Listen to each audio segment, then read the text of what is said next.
Aga aitäh, Riho ja Hannah, et olete täna siia tulnud, meiega liitunud ja ehkki justkui tundub, et see liigiti kogumine on, see on täiesti seda peab tegema, sellest ei ole taganemisvõimalust, siis ma ikkagi küsin selle ära, kas on mingi variant, et me läheme tagasi ja jääme selle segaolme ja jäätme juurde ja tehke pilti Rihost. ja et kas see liigiti on must on ja selle me peame kindlasti ära tegema, sealt meil enam taganemispääsu ei ole. No ma võib-olla siis alustan, minu arvates küll ei ole mingit tagasiteed, kui me mõtleme nii jäätmereformi peale, aga mõtleme ka üldiselt kogu selle uue majanduse peale, kuhu see globaalne maailm on suundumas, et kui me jääme segaolmete juurde, siis ega me jääme esiteks majanduslikus mõttes väga palju teistest maha, magame võimalused maha ja me ei saame ressursse ka paremini väärindada, sest tegelikult ega jäätmed ei ole ju prügi, see on ressurss ikkagi ja kui liigiti koguda, siis ka see ringlussevõtu protsent tõuseb. Nii et igat moodi võit. Riho, oled nõus? Ja ma tahaksin natukene seda, kuna mul oli õnnestus nüüd ennast harida päris kõvasti ja mul oli erakordselt põnev ja tore, ma tahaks seda natuke laiemaks tõmmata just selles mõttes, et võib-olla pean siin Hannahit, kellega me oleme nüüd juba mitmes debatis olnud, ilmselt šokeerindada sellega, et see on üks teema, mis mulle väga korda läheb ja kus ma enamuses olen ilmselt tema poolt tuleviku sõnavõttudega nõus. Ehk et ma olen seda jäätmekäitluse teemat enda jaoks ka oluliseks pidanud juba pikki aastaid. Toon 3 punkti, millest ma tahaksin, mida ma tahaksin näidata. Kui ma olin 20 aastat tagasi Saksamaal, siis ma sain esimese kogemuse jäätme sorteerimisest ja ma tegin kõiki neid asju nii nagu peab. Panin ühed siia, teised siia, 5 kasti, kõik läks laiali.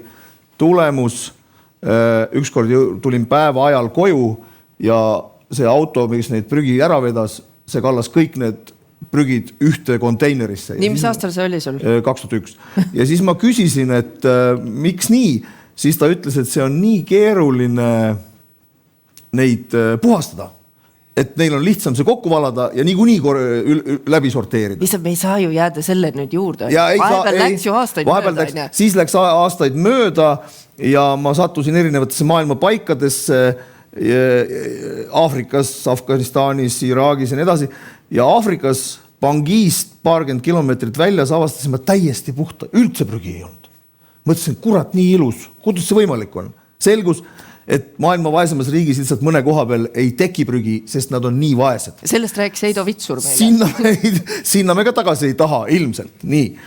Ja siis lähen Brüsselisse ja täna olen olukorras, kus ma pean oma bioprügi salaja taskusse panema ja peitma linna peal.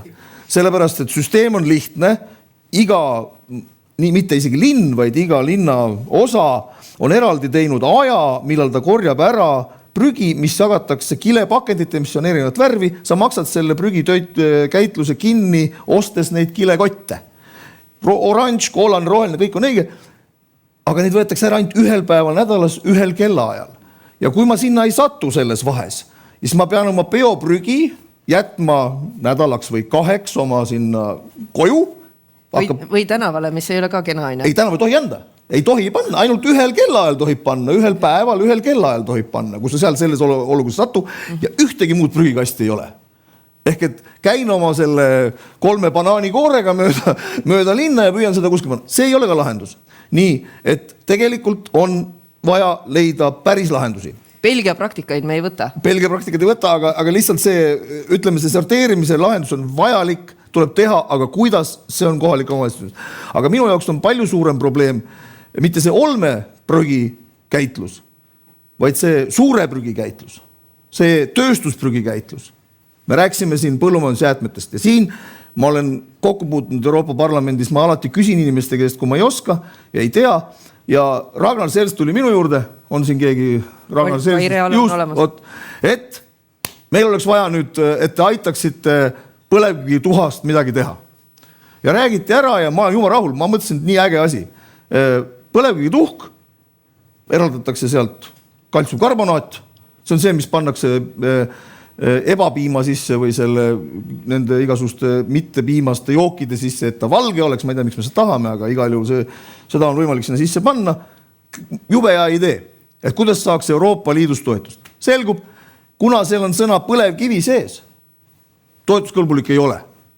Ehkki ta tegelikult tahaks seda põlevkivist tekkinud jäädet nii-öelda likvideerida. Seal on veel muideks magneesium, mis on veel eriti oluline.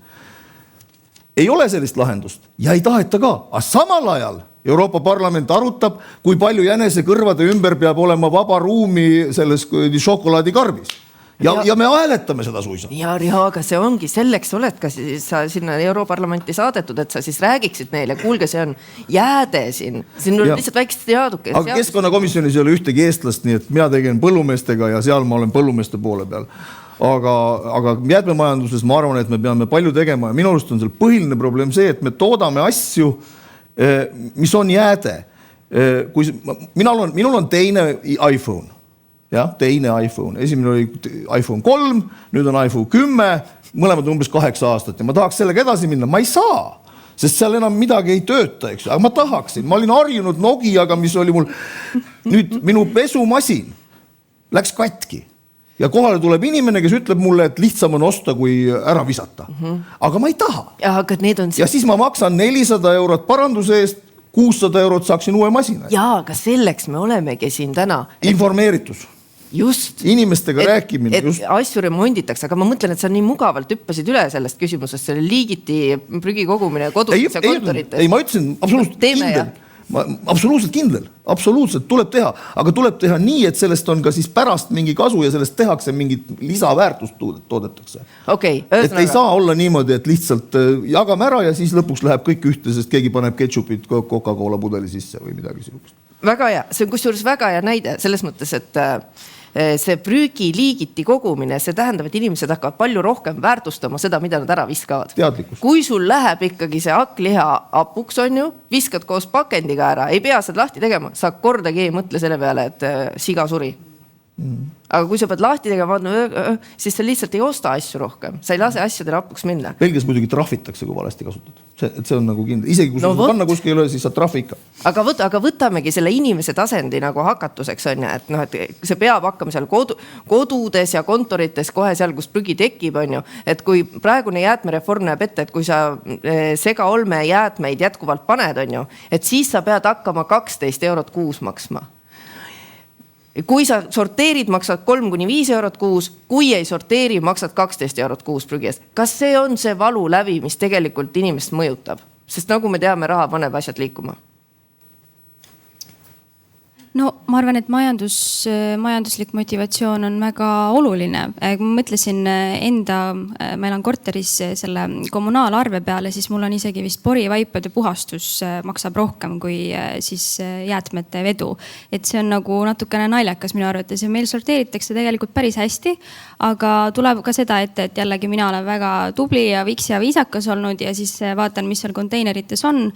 Mõtlen, et kas minul üldse on tarvis ka sorteerida, siis et ma tahaksin head teha, aga ei ole seda motivatsiooni, et inimene, kes on tavaline pereinimene, kes käib tööl, tegeleb oma asjadega lihtsalt, et tal ei tule võib-olla pähe, et võiks sorteerida ka, et see tegelikult ei ole ju kuidagi selline eluline vajadus tal ja arve on ka väike, nii et miks peaks, et see võtab ka teistelt motivatsiooni maha. Kas see on piisavalt suur, kui see hakkab 12 eurot olema? No ma arvan küll, mis see veel suurem siis peaks olema, ma arvan, eriline võrdlus tekib ikkagi siis, kui tead, et naabrimehel või naisel on 5 eurot ja sul on 12, siis võib-olla hakkad küll mõtlema, et äkki võiks selle pakendikontaineri ka endale koju võtta eraldi. Mina arvan, et alternatiivi ei tohiks jätta üldse. Ma arvan, et ei tohiks olla võimalik otsustada, kas ma sorteerin või mitte. Et ma ei tea, kuidas seda teha, sest seda on üritatud teha, nagu ma ütlesin, 20 aastat, mina ise kogemus 20 aastat, aga ma arvan, et ei tohiks jätta võimalust. Sest kui võimalus on, siis leitakse ka ja siis jääb ikkagi see, et lõpuks kõik maandub ühte kohta. Et mina arvan, et seda ei tohiks teha. Riho, sa just oled see, kes ütleb, et käskude ja keeldudega ei saa. Jaa, olen, aga sellest ma ütlesin, selles küsimuses ma olen nõus. Prügi, ma vihkan prügiga tuleb tegeleda. No, need on jäätmed, mitte prügi. Kõike saab ju kasutada. Kõike ei saa. Sest 7 eurot tundub natukese liiga vähe. Ausalt, kui me just kuulsime, et Taanis maksab liigiti sorteerimine 35 € kuus on ju. No ja Taani muidugi meile mingisugune näide ei tohiks ei tohi olla. Aga ma mõtlen, et kui see vahe oleks 5 € versus 35 € näiteks. Aga ma arvan, et esiteks informeerimine, inimeste teadlikkuse tõstmine on väga oluline. Teiseks me peame teadma, et meil päriselt on sellega ka midagi teha. Ja ma arvan, et seda härra Vitsur siin tõi välja seda tekstiilitöötlust. Tegelikult täna see teadlikkuse tõstmine tuleb ka sellest, täna on kõik lehed täis sellest, kuidas meie olümpiakoondise riided on taaskasutatud materjalidest. On koledad. Ei räägita sellest, et tegemist on ülimoodsa tehnoloogiaga, kus suudetakse eraldada tekstiili, ütleme sellisest looduslikust tekstiilist plastik, eks ju. See on see, mis seal tegelikult tehti. Ja sellist tehast ei ole mujal kui Bangladeshis. Loomulikult see jalajälg on endiselt suur. Aga sellest ei räägita, sellepärast, et keegi taipas, et teeme koledat. Kole on ju suhteline inimeste mõistes, eks ju. Aga palju rohkem tuleks rääkida, et need riided ei ole mitte sellepärast olulised, et nad on koledad või ilusad, vaid sellepärast, et nad on tehtud moodsa tehnoloogiaga. Ja see moodne tehnoloogia on midagi sellist, millest see on see teema, millest näiteks Euroopa Liit peaks rääkima. Kuidas tekitada olukord on ettevõtluses, et uusi tehnoloogiaid saaks arendada ja neid siis üle Euroopa kõik võrdselt kasutada. Aga meie tegeleme veel kord sellega, et Prantsuse Camemberti juustul saaks see mitte papist, vaid puidust karp ümbert ära. See ei ole normaalne. See soki näide oli ka siin Heido Vitsuri näites, et mis juhtub sokiga, millel on auk sees. Sellega juhtub see, et see on lihtsalt jätkusuutlik sokk. Vanasti parandati ära.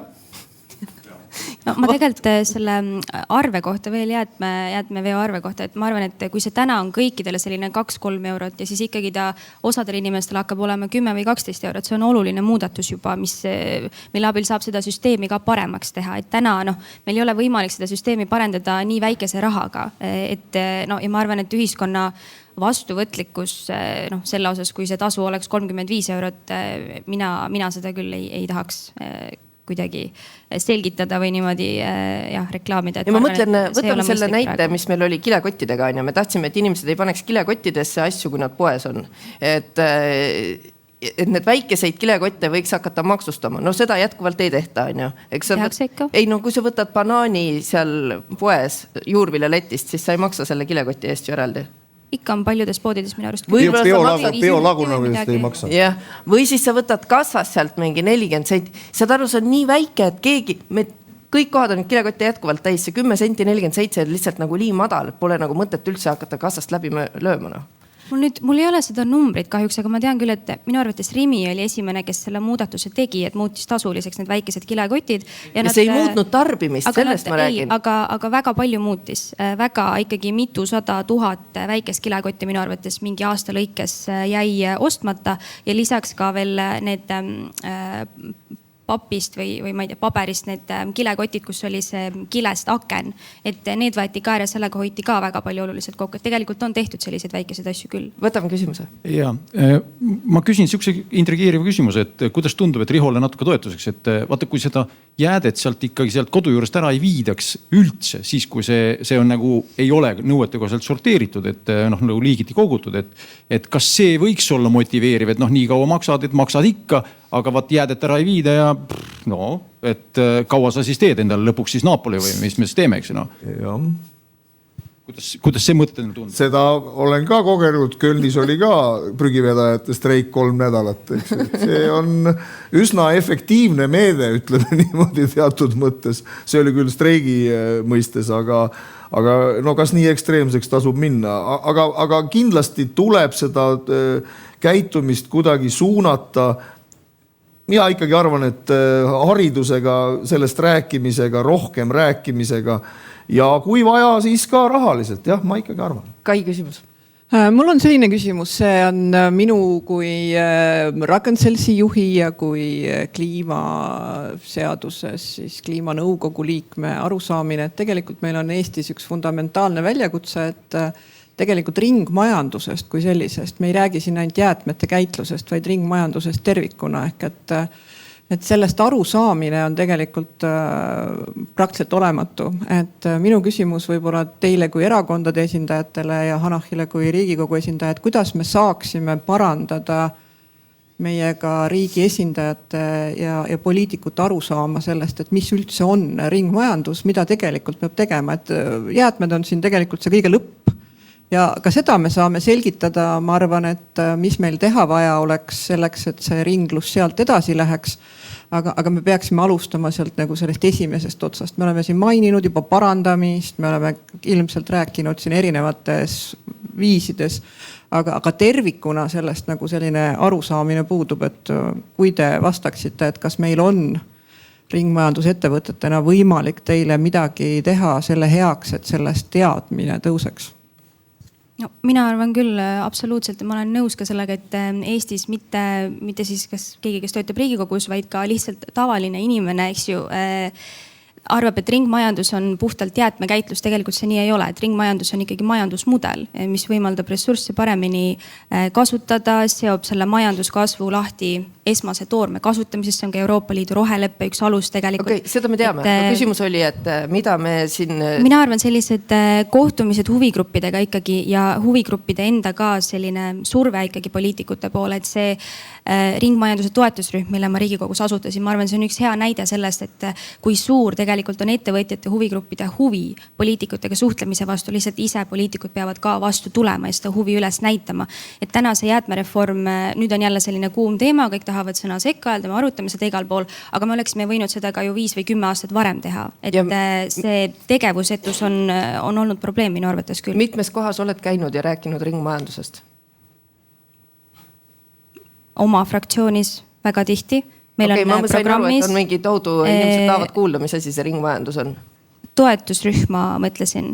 Ja ma sain aru, lihtsalt kuna sa ütlesid, et poliitikud peaksid käima inimeste seas ja üha rohkem on seda huvi ja siis ma mõtlesin, et võib-olla on juba järgnenud sellele toetusrühmale mingid päris kohtumised elanikega, kus saab selgitada, mis asi on ringmajandus. Ma arvan, siin on väga palju ka kohalikel omavalitsustel rolli. Meil just oli jäätmereformi ja kohalike omavalitsuste teemaline kohtumine ja seal üks osaleja ka küsis kommunikatsiooni kohta tegelikult, et kuidas poliitikud saaksid paremini seda infot edastada, et mul ei ole praegu kõiki vastuseid, aga töö käib selles mõttes. Ma arvan, et hea algus on tehtud juba.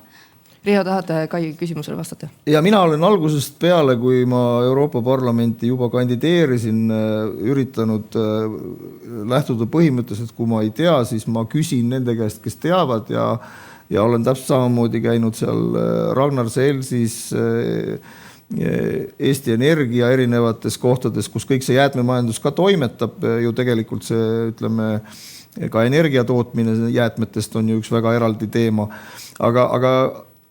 Aga ega seda ühtset tervikut pilti ei ole, mis tõttu ma arvan, et see seadus iseenesest on väga oluline, et meil selline asi on ja see ringmajandus teemana. Minu jaoks on üks küsimus veel, see väärtusahel või kust kohast need asjad tulevad meile, mida me siin käitleme. Me ei tee Eestis ju praktiliselt mitte midagi. 90% asjadest tuleb Hiinast ja kuidas nemad seda asja seal alguselt teevad. Kuidas see ots seal toimetab, eks ju, ja kuidas me siis suudame... Kas me üldse tohime seda kasutada, neid asju, mis nagu toodetakse kusagil Hiinas, plastmassist mänguasju, kas me neid üldse tohime kuidagi adekvaatselt ringmajanduses kasutada? Konkreetne näide, mul kahjuks selle ettevõtte nimi ei ole meeles, keemiakombinaat asub Kohtla-Järvel, kus toodetakse bensoliini, mis on üks niisugune... Kuidas? Just. Ja pandi mulle seal keemiaülikond selga kõik prillid ette, värgid, eks ju, ja siis nad ütlesid, et aga nad on koššer ja halal ja neil käib toiduainetööstuse ettevõte. Mul tekkis õud, eks ju, aga tuli välja, et oligi. See on see asi, mis kasutatakse säilitusainena Coca-Colas ja ma ei tea, kus veel, eks ju. Ja nemad ütlesid just seal tookord, et seda sama mänguasja, mida kui tootad nende materjalidest, siis see on puhas, seda saab ringlusesse panna, kasutada uuesti kõik see, aga see, mis Hiinast tuleb, seda isegi põletada ei tohi, eks ju. No aga siin on jällegi... Et siin on ka see koht, et me peame ka mõtlema sellele, kuidas me selle Hiina jampsi meie Euroopa turult väga suuremas mahus praktiliselt ikkagi ausalt öeldes ära keelame. Aga siin ongi võib-olla ei ole Eestil nagu vaja enda otsa vaadata, vaid see on ikkagi Euroopas koos. Ja just, aga ma räägin, Euroopa Liit tervikuna peab tegelema selliste asjad. Veel kord ei tegele praegu. Ei ole mõtet osta seda rämpsu kokku, on ja see mõte käis ka siit läbi täna. Nii, palun küsimus. Jaa, küsimus just härra Terrasele, et te olete nüüd 5 aastat olnud Euroopa Parlamendis ja jäi just siit avasõnadest hästi kõrvu, et te kuulute põllumajanduskomisjoni, keskkonnakomisjonis meil kedagi ei ole. Samal ajal see rohepööre mõjutab meid kõiki väga palju.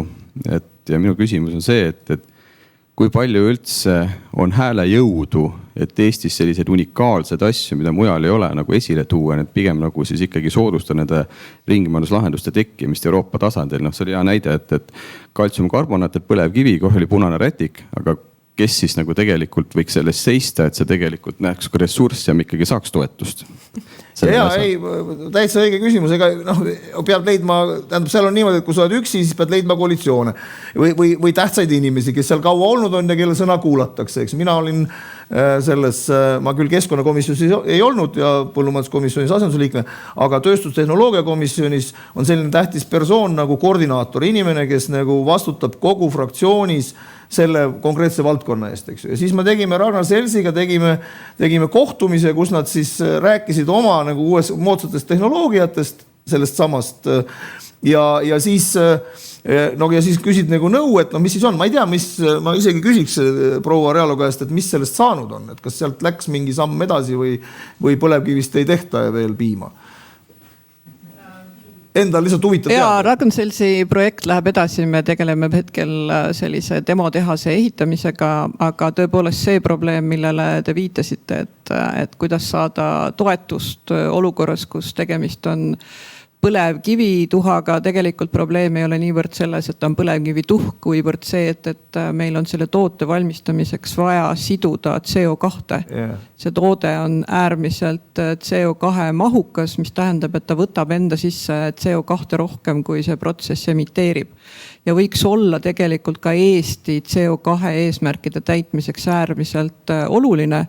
Aga kuna seda CO2 oleks mõistlik võtta sealt samast kõrvalt sisuliselt põlevkivi või siis mis tahes teist fossiilset CO2, siis seda fossiilset CO2 kasutamist loetakse nii-öelda fossiilsete kütuste kasutamise jätkamise soodustusena ja seetõttu seda ei peeta nagu selliseks jätkusuutlikuks. Okei, siin on kõvasti lobi veel teha, mulle tundub. Ei, aga põhimõtteline mõttemuutus on see, et kui sul on võimalik seda CO2, mida niikuinii eraldatakse, kasutada selleks, et likvideerida mingisugust saastet, mis on prügimäed või need põlevkivi aherainemäed, või mitte aherainemäed, vaid tuhamäed, mille keskel ma üles olen kasvanud, siis igal juhul tuleks seda näha eraldi ja seal on see probleem, et Euroopa Liidus kehtib selline kõigile ühe vitsaga, eriti rohemajanduses kõigile ühe vitsaga. Mis jutt see on nüüd? Ma olen siin 6 aja jooksul 2 korda selle Euroopa Liidus käinud Brüsselis. Kuidas see ühe vitsaga kehtib? Selleks me valimegi oma eurosaadikud Euroopasse, et nad käiksid ja lobistaksid. Tuleb Vaisli valida lihtsalt. Palu vabandust, aga pingutame kõvemini. Läheme tagasi jäätmereformi. Küsimus. Nii, palun. Jah, selline küsimus, et me üritame siin arendada ühte nagu ideed, startupi, mis on seotud siis nagu jäätmekäitlusega, ehk siis alates siis jäätmevaldajast kuni siis lõpuni välja, et seda efektiivsemaks teha. Minnes nagu teemasse sisse, siis selgub, et igasugu regulatsioone, igasugu nagu määrusi ja teemasid on nagu niivõrd palju ja need on kõik risti vastu käivad. Ma räägin Eestist, ma ei räägi Euroopast. Ja ka need andmed, mida täna kogutakse, need ei jaaku siin oma vahel, need on erinevate baaside peal. Tohutud ümarlaud, tohutud nagu koosolekud asjad, et siis nagu küsimus on nagu lihtne, et selles vallas poliitikutele, et suur küsimus on seal ekraani peal. Mis siis juhtub, kui see reform teoks saab? Kas see jama lõpeb või see jätkub? Meil on hoopis teine pilt. Meil on edu meile ringmajanduse edendamiseks, on ju.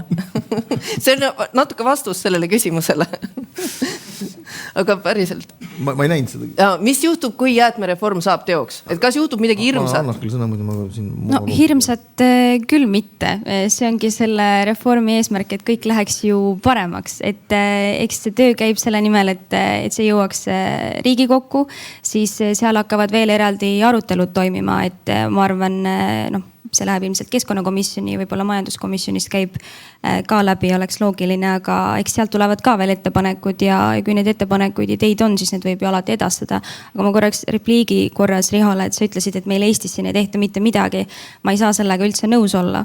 Millal ma ütlesin mitte midagi? Oma eelmise pika sõnavõtu alguses. Ma ei mäleta ka seda. Ärme seda lahenda. Ma lihtsalt tahtsin öelda, et neid näiteid, mida Eesti saaks Euroopasse viia, neid on tegelikult väga-väga palju, et on see mõni iduettevõte, kes väga hästi kasutab ressursse ümber, on see mõni suurem ettevõte, on see sama põlevkivi tuha kasutamine näiteks, on see meie pandipakendisüsteem, mis on ka ju selline ainulaad, et see võiks Euroopa ülene olla. Hakkame viima, lihtsalt me peame sellest neandertaallase mina ei öelnud, et Eestis ei tehta mitte midagi. See on puhas laim. Nii, saime aru, me peame liigiti koguma, saime aru, me peame kodudest selle asja ära viima, ükskõik kui ebamugav see ei ole, me peame jõudma kokkulepetele, et see tuleb viia, prügi tuleb viia ära siis tekkekohas, mis puudutab igapäevaseid asju nagu pakendid, bioprügi, paber ja nii edasi. Kas selles küsimuses on kellelgi küsimusi? Või mitu kilomeetrit mõtet selle autol olla, sõita ringi? Eesti mõtlemine on prügi tuleb viia prügimäele ja sellest tuleb lahti saada, ütlen ma. Aga Eesti inimese selge esimene mõte on prügi tuleb viia prügimäele. See väide vist ei ole nagu väga adekvaatne täna, aga ma tahtsin just selle liigiti kogumise kohta, et noh, ütleme nii, et praktika elluviijad, et elluviijana ütlen, et ikkagi seal tuleb ka nagu mõistuse häält kuulda võtta, et ei ole mõistlik sõita ju kuskil 100 kilomeetrit maha ja tuua siis 5 kilo pakendit kuskilt talust ära. Tuleb arvem sõita. Ei ole mõtet iga päev käia, kui seal ei teki nii palju prügi. No selles mõttes, et aga sinu näitel, et sa käid ka, eks ju, tuled ju sealt kodust ära ka, eks ju, et ega see metsatalus inimene ju poodi kuidagi saab ja kui ta ise ei käi, siis tal käib omavalitsuse esindaja toob tal toidu koju, viigu ära siis need pakendid ka, eks ju, kuhugi kesksesse kohta, et seal nagu tuleks ka nagu ikkagi natukene tolereerida seda erinevaid võimalusi, et igasse metsatallu ei pea panema 5 konteinerit ja võib-olla ka mitte 4 ega ka mitte 3. Sellepärast ma küsingi, see ongi tegelikult ju küsimus see, et mitme kilomeetri kaugusele me paneme omavalitsustes, et kas seda saab kuidagi teha, loeme inimesed kokku, mitu neid on ruutkilomeetri peale. Ma võtsin see küsimuse üle praegu, vabandust. Või et kuidas seda peaks justkui reguleerima, et arvestades, et meil on Eestis hajaasustus on ju ja korteritest kõik saavad aru, aga küsimus ongi sellest, kui inimesed elavad maal, et kui kaugel siis on okei, et tal on need kogumuspunktid? Inimesel peab mugav olema ikkagi. Ma arvan, see on esiteks, aga ma viitan ka sellele, mis... Aga kas selle saab seadusesse panna niimoodi kirja ka, et oleks inimesel mugav? Ei, ma arvan, et päris nii ei saa, see on väga suhteline. Aga ma viitan sellele, mida Raimond siin rääkis oma ettekandes, et jah, see lähimus põhimõte ikkagi, et igasugust jäädet ju võiks saada ka natukene lähemal ümber töödelda mõningatel kohtadel, kui siis Tallinnas ainult või Tartus. Et see loob ju ka töökohti tegelikult ja jällegi see on emissioonide mõttes ka mõistlik. Aga lähme siis sinna saastaja juurde. Inimesega on selge, tema peab, kui on tubli, siis maksab vähem. Loodetavasti trahve ei tule. Aga saastaja küsimus, et siis pakenditootjad on ju. Et Heido Vitsur siin ka viitas sellele, et äkki võiks nagu keelata ära mingid teatud sorti pakendid, mida ei saa ümber töödelda. Pakendid võiks üldiselt vähem olla, jah, aga ma ei kujuta, elades Hollandis, iga eraldi vorst oli pandud eraldi kilesse, iga puuhalg, mida sa endale kaminasse ostsid, oli pakitud kilesse, et oleks turvaline. Nüüd võib-olla sealt peaks alustama, et esiteks, et tuleks vaadata, kas üldse kõik asjad peaksid olema kilekotti pakitud. Et ikkagi mina tahan lükata seda ikka ja see käis siit ka läbi ja ma arvan, et see on õigem, et ikkagi see tootja vastutus. Ehk et kui sa teed mingi niisuguse keerulise pakendi, mis kuskil ei kao, siis võtad ta tagasi. Ma arvan, et see on väga õige mõte. Ja ma mõtlen, kui sa oled näiteks vorstitootja, kuhugi sisse selle vorsti paned. Nüüd on sinu valik, kas sa paned selle vorsti taaskasutavatesse pakenditesse, mis võib muuta su vorsti hinna kallimaks. Ja kindlasti muudab. Või sa paned siis sellesse odavamasse, nii mis teeb vorstitootja, ta paneb odavamasse, aga kui see siis odavam oleks keelustatud, siis ta ei saaks sinna panna. Võib-olla mitte keelustatud, aga rohkem maksustatud, ma arvan, see on ka võimalik, et kui tahta teha mingisugust väga rasket sellist komposiitmaterjali, et mida näiteks lõpptarbija ei saagi lahti võtta või mis on selline väga ebamugav, näiteks mingisugused need soojatoiduletist saad selle papist ümbrise, kus on veel eraldi see foolium sees näiteks, et seda ei ole ju võimalik niimoodi ise lahti võtta. Et võib-olla sellised asjad. Seda võiks kaaluda. Küsimus? Ja, et mul on võib-olla siuke mõte ka veel, et avalik sektor teeb üle Euroopa, eks ole, ikkagi üsna suures koguses ka suure rahasumma eest ka hankeid, eks ole.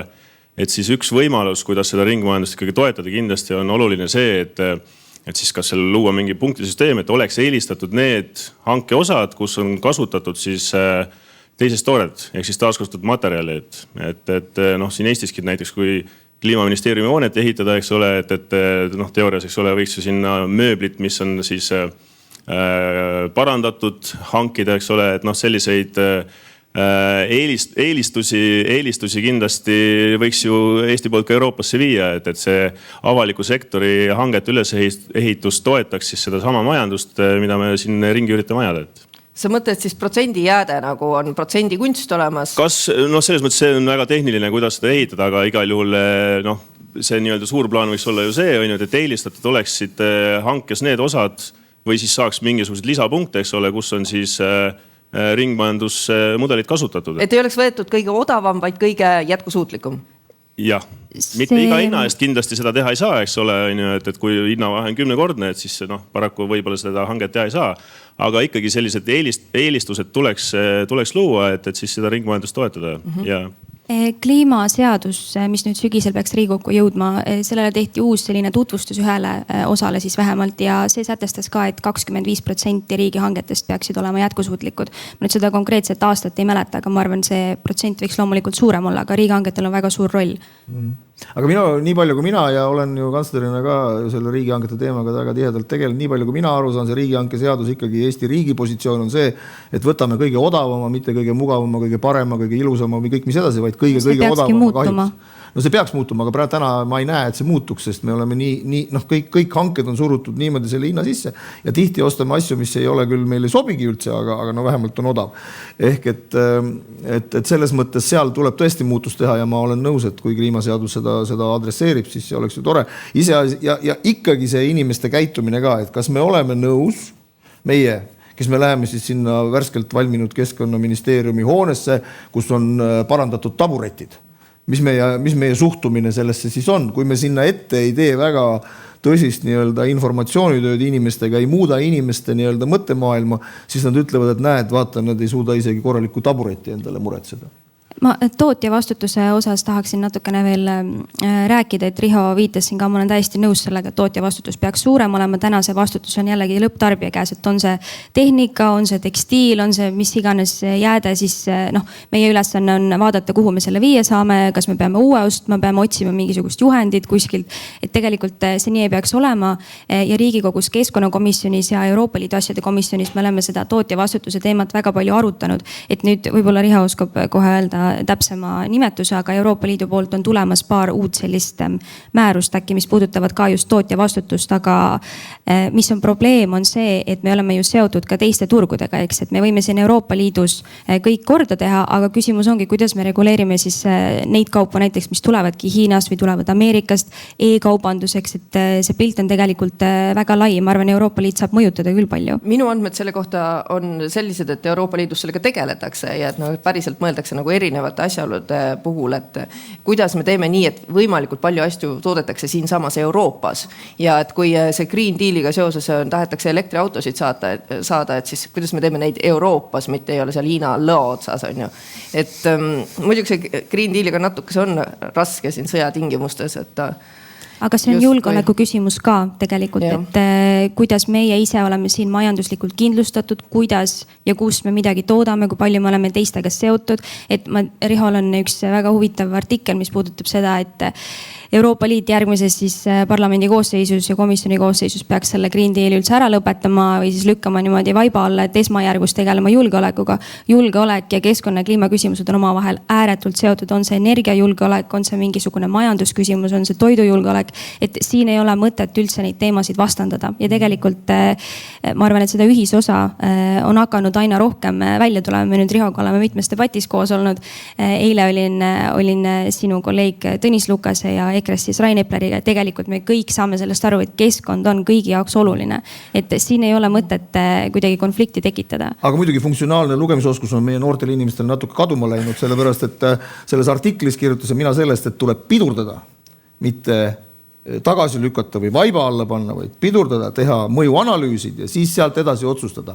Mõjuanalüüsideta selliste otsuste tegemine viib selleni, et me 2035. aastaks ei lõpeta ära elektriautode tootmist, sest me oleme sellele peale vaadanud ja me saame täna juba aru, et esiteks ei ole mingisugust laadimisvõrgustikku, mis seda tagaks. Ei ole neid autosid, sellepärast et nendest 90% toodetakse Hiinas ja kui Euroopa masina autotootjad hakkasid selle peale vaatama, siis selgus, et nad ei olegi võimelised konkurentsivõimelist masinat tootma.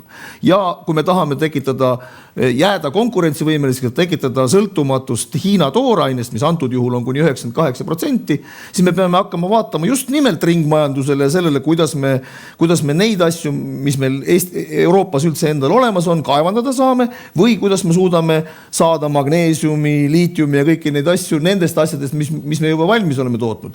Ja seetõttu minu arust mitte keeldude ja käskudega, vaid investeerimisega tehnoloogia arendustes ehk Euroopa Liit peaks panema oma põhirõhu sellele, kuidas me suudame arendada välja tehnoloogiaid, mis meid sellest sõltumusest välja viivad. No. Ja mitte valimatult lihtsalt kehtestama reegleid, mis niikuinii ei hakka toimima. Oota, aga selle elektriautodega seoses on ju, et mul oli kohtumine Kadri Simsoni büroo inimestega, kes ütles, no võt, ma küsin ka väga skeptiliselt, et kas tõesti elektriautod nagu tulevad juba. Siis ütles, aga riigid saavad võtta vastavaid seadusi vastu. Näiteks Belgias, kui sul on ametiauto ja paljudel on, eks ole, Eestis ka paljud sõidavad ametiauto, võid osta ainult elektriauto. Ma toon väga, väga toreda näite, ma väga vabandan, nüüd see läheb jälle Euroopa Parlamendi pihta, aga nii on. Euroopa Parlamendis on kõikidel autopark, mis veab ringi neid tähtsaid parlamentääre, sõidad kuhu iganes sul vaja sõita on. Ühel hetkel otsustati, et pooled neist peavad olema elektriautod. Väga hea, kõik on ultramoodsad, BMW, Mercedes, kõik väga vinged.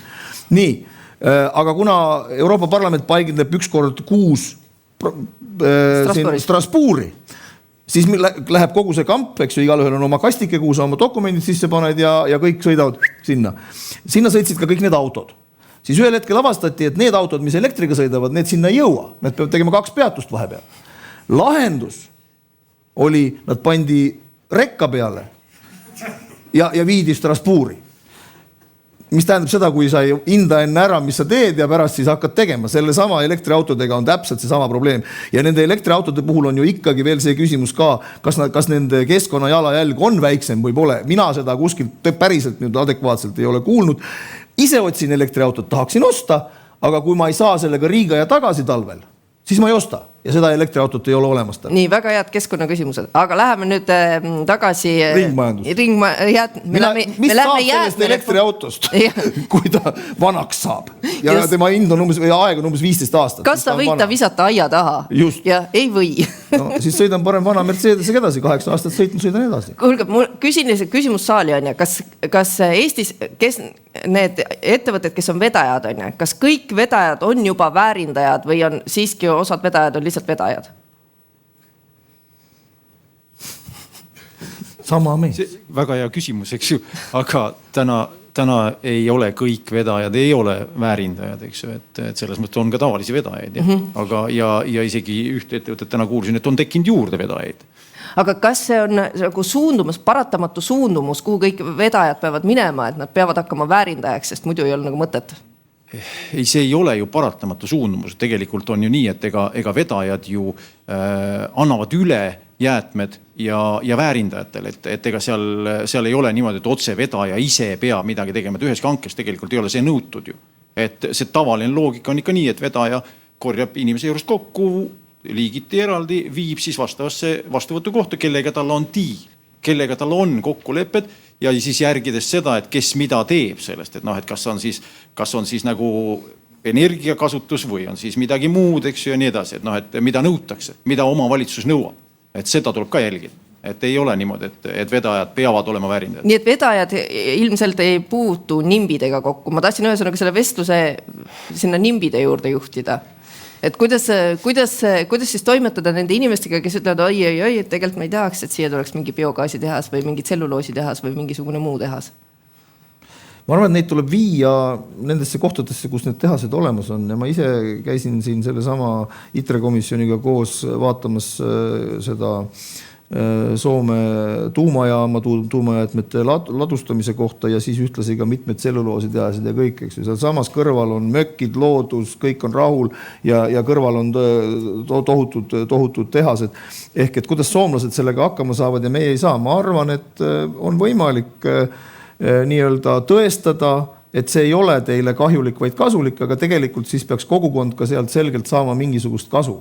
Ehk et kui need samad kaitseväe polügoonide teemad ja teed ja nii edasi, Tapa oli jube vastu sellele, et sinna tuleb suur, ma mäletan, kui me arutasime, eks ju, et sinna tuleb suur sõjaväeosa, oldi vastu, et see polügoon on, eks ju. Aga kui siis hakkas aru saama, et teed tehti korda, tehti teid juurde, tehti ülekäike juurde, ehk et kogukonnaga tuleb suhelda, küllap see on ikka võimalik, seda ei tohi teha lihtsalt niimoodi, et ühel päeval tulen ja ütlen, et nüüd me teeme ja siis on poliitikud, kes hakkavad selle vastu võitma. Okei, ma olen absoluutselt nõus selles mõttes, et see tuumajaama näide on ja Fermi Energia kutsel ilmselt käisite seal. Ei, täitsa omal initsiatiivil.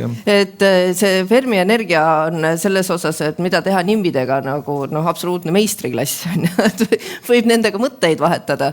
Aga Hannah, on sul ettepaneku, kuidas Eesti inimeste seda mõtet, et ma ei taha, et see minu tagaaeda tuleks siin mingi asi, mis on seotud üleüldse prügiga, on ju? No, tuleb hinnata seda häiringut kõigepealt, et mis see võib siis kohalikule inimesele põhjustada ja siis vastavalt sellele ka pakkuda mingisugune siis, toetus või mingisugune muu väärtus välja. Nende tuuliku tasude näide on ju tegelikult väga hea, et kuidas kogukond ja kohalik omavalitsus sellest saab võita. Ja ma arvan, et kui enam üldse ei jaksa, siis tuleb kinni maksta. Kui on ikka üks, kes positsiooni püüab, seda me näeme Nursipalus. Need tuleb kinni maksta. Aga selle Fermi Energia viite osas ma olen ka nõus, et tegelikult see kommunikatsioon ja elanike kaasamine, päriselt kuulamine, arutlemine, selgitamine, see on ikkagi väga oluline. Mitte see, et me teeme otsuse ja siis nüüd arutame seda, et kuidas te peate leppima selle lõpptulemusega. Aitäh, Hannah, aitäh, Riho. Rihol on nüüd siin järgmised väljakutsed juba ootamas. Aga ma kuulan mõtte ära. Lisada võib-olla selle, et kui me tõstame au sisse need ettevõtted, kes siis nii-öelda jäätmest tooteid teevad, et siis vast on lihtsam seda nimbit ka murda, eks ole. Et kui me näiteks toidujäätmetest teeme komposti ja gaasi või piimapakkidest hakkame ehitusmaterjali tegema, eks ole, ja näitame seda ja oleme uhked selle üle, eks ole, et siis võib-olla see nimbi muutub vastupidiseks ja meil on Eestis Euroopa ringmajanduse huub näiteks. Aga kutsuge mind ikka, kui teil on mingid ägedad asjad, ma hea meelega tulen ja kui võimalik, siis toetan ja kui ei suuda muud moodi toetada, siis vähemalt hea sõnaga.